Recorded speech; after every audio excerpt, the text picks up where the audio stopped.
Di pesisir kota Tegal, Pelabuhan Jongor merupakan nadi kehidupan. Namun, ancaman kebakaran kapal, kepungan banjirop, dan ruang yang semakin sesak terus menahan transformasinya menuju Pelabuhan Perikanan Nusantara. Selamat datang di paparan rencana Jongor Catalytic Port Ecosystem, sebuah visi perancangan kawasan Pelabuhan Perikanan Nusantara Tegal Sari di Kota Tegal. Rancangan solutif ini disusun oleh mahasiswa kelompok studi perancangan B2.1 jurusan Perencanaan Wilayah dan Kota Universitas Diponegoro. Pemilihan lokasi ini didasarkan pada sensitive spot selection, di mana Pelabuhan Jongor merupakan kawasan strategis dengan fungsi beragam antara lain perikanan, permukiman, serta perdagangan. Kawasan ini kemudian terbagi menjadi 5 zona utama pengembangan: perikanan tangkap 2,2 hektar, industri 5,7 hektar, perdagangan dan jasa 2,3 hektar, hunian 6,2 hektar, perkantoran 0,8 hektar, dan sisanya sebagai ruang terbuka dan perairan. Perancangan mengusung tema Urban Acupuncture. Sebelum memasuki detail zona, sistem sirkulasi ditata dengan menetapkan jalan belanak sebagai sumbu linear utama. Di perairan, dilakukan rekayasa sirkulasi kapal untuk memisahkan area labu dan bongkar muat guna mengatasi konflik pergerakan di dalam kolam pelabuhan.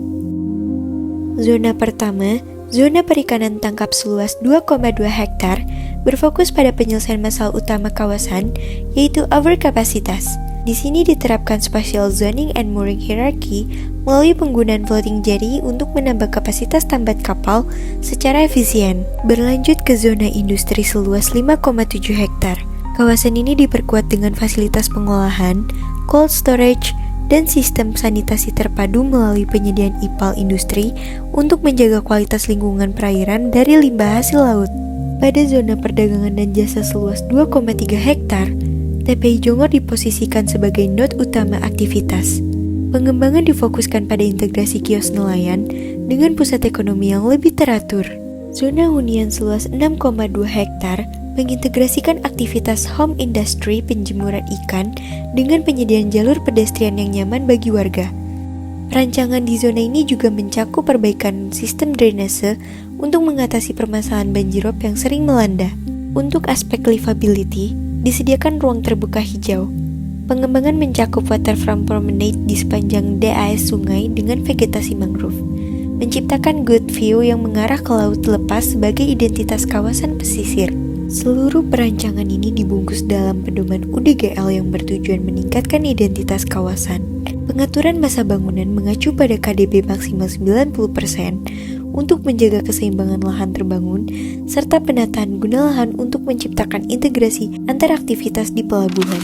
Pemilikan lahan di kawasan ini merupakan milik pemerintah yang dikelola oleh Dinas Kelautan dan Perikanan Jawa Tengah. Namun, pihak swasta maupun perbankan juga terlibat melalui sistem sewa dan dana CSR Bank. Pengelolaan kawasan dibagi menjadi dua. Pertama, public management sebesar 65% untuk fasilitas dasar dan hunian nelayan.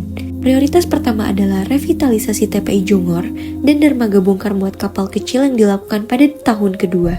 Sedangkan revitalisasi hunian nelayan dan taman retensi rob ditargetkan selesai di tahun kelima, guna menaikkan retribusi daerah dari sewa bangunan dan PNBP hasil laut.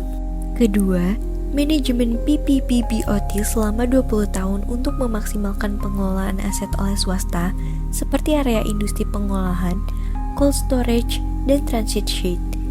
Prioritas awal ditujukan pada revitalisasi industri penggilingan ikan, penambahan IPAL, dan cold storage yang beroperasi dari tahun kedua. Pembangunan jangka panjang selanjutnya melibatkan proses reklamasi area labu kapal besar yang nantinya akan dilengkapi fasilitas jetty labu, transit shade, serta kantor pengelola. Manajemen PPPBOT ini memungkinkan pihak swasta mendapatkan benefit dari penyewaan fasilitas, sementara pihak publik dapat meningkatkan manfaat dermaga. Melalui transformasi yang terukur, Jongor Catalytic Port Ecosystem hadir untuk menciptakan ekosistem pelabuhan yang fungsional, teratur, dan berkelanjutan bagi masyarakat Tegal Sari.